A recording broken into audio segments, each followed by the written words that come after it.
Bu Menteri, 320.500.000.000.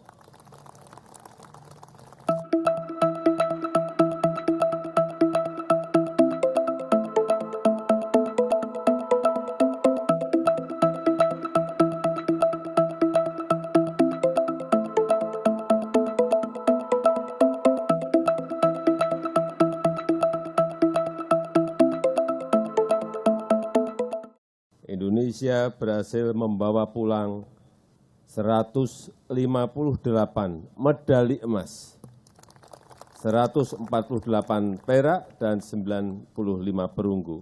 Ini capaian yang luar biasa. Dan untuk itu pemerintah akan memberikan bonus untuk para atlet, pelatih, dan asisten pelatih. Anggarannya siap, Bu Menteri? Siap? Karena ini yang harus disiapkan tidak kecil. Bu Menteri, 320.500.000.000. Tapi Bu Menteri sudah gini berarti sudah siap.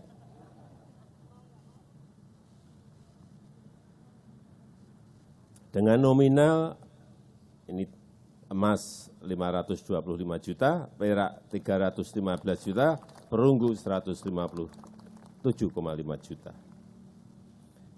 Saya ingin sedikit berpesan, betul-betul manfaatkan bonus yang ada ini untuk tetap berlatih dan memacu prestasi. Jangan dibelikan barang-barang mewah. Belikan barang-barang yang untuk investasi jangka panjang. Karena ini duitnya gede banget. Emasnya 525 juta itu bukan duit kecil. Apalagi yang dapat medali sampai banyak seperti yang saya lihat di depan saya tadi.